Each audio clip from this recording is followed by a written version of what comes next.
అందరికీ హాయ్ అండి. Welcome back to my channel quick recipes Telugu. ఇవాల్టి రెసిపీ వచ్చేసి చికెన్ దమ్ బిర్యానీ. రెస్టారెంట్ స్టైల్లో టేస్టీగా సింపుల్ ప్రాసెస్లో ఎలా చేస్తారో ఈ వీడియోలో చూపించబోతున్నాను. ముందుగా స్టవ్ వెలిగించుకొని కళాయి పెట్టి ఆయిల్ వేయాలి. ఆయిల్ హీట్ అయిన తర్వాత ఒక 5 మీడియం సైజ్ ఆనియన్ని ఈ విధంగా బాగా కట్ చేసుకొని లైట్ బ్రౌన్ కలర్ వచ్చేంత వరకు వేయించుకోవాలి. హై ఫ్లేమ్లో దగ్గరుండి వేయించాలండి, లేకపోతే మాడిపోతాయి. ఈ విధంగా లైట్ బ్రౌన్ కలర్ వస్తే సరిపోతుంది. ఇప్పుడు వీటిని ఒక ప్లేట్లోకి తీసుకుందాం. నేను చికెన్ బిర్యానీకి 1 కేజీ చికెన్ తీసుకున్నానండి. ఎప్పుడైనా బిర్యానీలోకి ఇలా పెద్ద పీసెస్ని కొట్టించుకోవాలి. నేను చేసే ఈ బిర్యానీ ఒక 5 మెంబర్స్ వరకు తినొచ్చండి. నేను ఏవేవైతే వేస్తున్నానో అవే వేస్తూ ఎంతెంత క్వాంటిటీ యూజ్ చేస్తున్నానో అదే క్వాంటిటీ మీట్ కూడా వేసి ఒకసారి ట్రై చేయండి. అచ్చం రెస్టారెంట్ స్టైల్లో టేస్టీగా ఉంటుంది. ఇప్పుడు ఇందులోకి 2 టేబుల్ స్పూన్ అల్లం వెల్లుల్లి పేస్ట్, ఒక 4 పచ్చిమిర్చి పేస్ట్ చేసి వేసుకోవాలి. 2 టేబుల్ స్పూన్ కారం, 1/2 టేబుల్ స్పూన్ పసుపు వేసుకొని 1 టేబుల్ స్పూన్ గరం మసాలా వేసుకోవాలి. ఇప్పుడు ఇందులోకి 1 కప్పు వరకు కర్డ్ వేసుకున్నాను. మనం ముందుగా వేయించి పెట్టుకున్న ఫ్రైడ్ ఆనియన్స్ని వేసుకోవాలి. 1 గుప్పెడు కొత్తిమీర, పుదీనా వేసుకొని ఒకసారి కలుపుకోవాలి. ఈ ప్రాసెస్ మీరు కూడా తప్పకుండా ట్రై చేసి టేస్ట్ మీకు ఎలా అనిపించిందో కామెంట్ బాక్స్లో కామెంట్ చేయండి. ఇప్పుడు ఇందులోకి 2 యాలకులు, కొద్దిగా దాల్చిన చెక్క, యాలకులు మళ్ళీ మనం రైస్లో వేసుకుంటాం కాబట్టి నేను కొద్దిగా వేసుకున్నాను. మీరు కూడా కొద్దిగా వేసుకోండి. ఇప్పుడు అంతా మిక్స్ చేసుకున్న తర్వాత సాల్ట్ వేసుకోవాలి. బిర్యానీ స్పైసెస్ వేసుకుంటాం కాబట్టి మనం కారం కొద్దిగానే వేసుకోవాలి. ఇప్పుడు 2 టేబుల్ స్పూన్ కారానికి 1.5 టేబుల్ స్పూన్ వరకు సాల్ట్ వేసుకొని ఇంకొకసారి కలుపుకోవాలి. ఎంత బాగా ఎన్నిసార్లు కలుపుకుంటే అంత టేస్ట్ ఉంటుంది. ఇప్పుడు 1 టేబుల్ స్పూన్ వరకు నెయ్యి, హాఫ్ లెమన్ని కట్ చేసుకొని ఈ విధంగా పిండి ఇంకొకసారి కలుపుకుందాం. ఇప్పుడు ఈ చికెన్ని ఒక హాఫ్ అన్ అవర్ వరకు ఫ్రిడ్జ్లో పెట్టుకోవాలి. ఇప్పుడు స్టవ్ వెలిగించి ఒక గిన్నె పెట్టుకొని ఒక 4 టేబుల్ స్పూన్ వరకు ఆయిల్ వేసుకోవాలి. ఆయిల్ హీట్ అయిన తర్వాత బిర్యానీ స్పైసెస్ని వేసుకుందాం.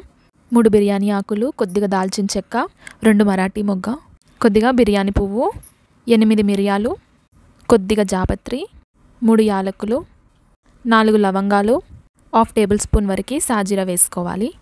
ఈ బిర్యానీ స్పైసెస్ అన్నిటినీ 1 మినిట్ వరకు ఆయిల్లో ఫ్రై చేసుకోవాలి. 1 మినిట్ తర్వాత మనం ముందుగా మిక్స్ చేసి పెట్టుకున్న చికెన్ మిశ్రమాన్ని వేసుకోవాలి.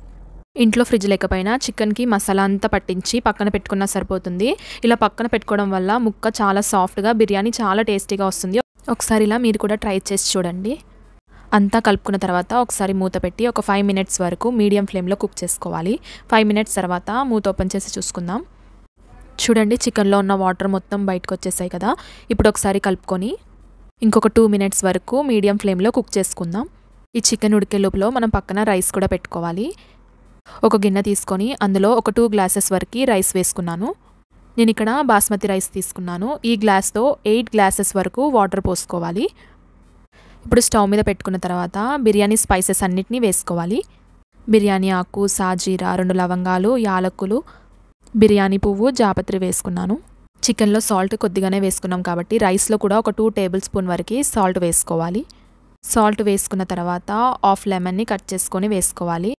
1/2 టేబుల్ స్పూన్ నెయ్యి వేసుకోవాలి. అన్నం పొడిగా రావడానికి నేను నెయ్యి వేసుకున్నానండి. ఇంట్లో నెయ్యి లేనప్పుడు మీరు 1 టేబుల్ స్పూన్ వరకు ఆయిల్ వేసుకోండి. 2 మినిట్స్ తర్వాత చూడండి, చికెన్ ఆల్మోస్ట్ ఉడికిపోయింది. ఆయిల్ అనేది ఇలా పైకి తేలినప్పుడు ఒక 1 టేబుల్ స్పూన్ వరకు కసూరి మేతి వేసుకోవాలి. కసూరి మేతి ఇలా లాస్ట్లో వేసుకోవడం వల్ల టేస్ట్ అండ్ అరోమా చాలా బాగుంటుంది. మీరు కూడా ఒకసారి ఇలా ట్రై చేసి చూడండి. రైస్ ఒక 70% కుక్ అయితే సరిపోతుంది. ఈ విధంగా ఉడికినప్పుడు మనం స్టవ్ ఆఫ్ చేసుకుందాం. నేను ఇక్కడ చికెన్ అంతా ఒకే లేయర్లో వేయకుండా సెకండ్ లేయర్లో కూడా వేశాను. కొద్దిగా చికెన్ని ఉంచి మిగతా చికెన్ని వేరే గిన్నెలోకి షిఫ్ట్ చేసుకోవాలి. చికెన్ ఆల్మోస్ట్ ఉడికిపోయింది కాబట్టి ఆ పచ్చి వాసన ఏమీ ఉండదు. మనం ఫస్ట్ లేయర్లో మొత్తం రైస్ని స్ప్రెడ్ చేసుకుందాం. ఇలా రైస్ వేసుకున్న తర్వాత ఈక్వల్గా స్ప్రెడ్ చేసుకొని 1 గుప్పెడు ఫ్రైడ్ ఆనియన్స్ని వేసుకోవాలి. ఫ్రైడ్ ఆనియన్స్ వేసుకున్న తర్వాత 1 గుప్పెడు కొత్తిమీర, 1 గుప్పెడు పుదీనా వేసుకోవాలి. మంచి టేస్ట్ కోసం 1 టేబుల్ స్పూన్ నెయ్యి వేసుకోవాలి. సేమ్ ప్రాసెస్ని మనం మళ్ళీ రిపీట్ చేయాలి. మనం ముందుగా తీసి పెట్టుకున్న చికెన్ని వేసుకుందాం. చికెన్ని ఇలా స్ప్రెడ్ చేసుకున్న తర్వాత రైస్ని వేసుకుందాం. బయట ఫుడ్ కలర్స్ ఏమీ యూజ్ చేయకుండా ఇంట్లో న్యాచురల్గా ఇలా ఒకసారి ట్రై చేసి చూడండి. కొద్దిగా పాలు తీసుకొని అందులో 1/2 టేబుల్ స్పూన్ వరకు పసుపు వేసి కలిపి పక్కన పెట్టుకోవాలి. ఇప్పుడు రైస్ మీద 1 టేబుల్ స్పూన్ వరకు నెయ్యి వేసుకున్నా. ఇప్పుడు 1 గుప్పెడు కొత్తిమీర, పుదీనా వేసుకుందాం.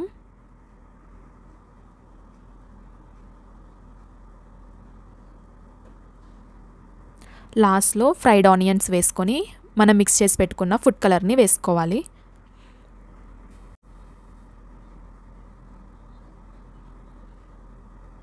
ఇప్పుడు మూత పెట్టుకొని ఏదైనా బరువైంది పెట్టాలి. నేను ఇక్కడ రోలు పెట్టుకున్నాను. అంతేనండి. 5 మినిట్స్ తర్వాత స్టవ్ ఆఫ్ చేసి చూసుకుందాం. Simple and tasty restaurant style chicken dum biryani ready అయిపోయింది. మీరు కూడా తప్పకుండా ట్రై చేయండి.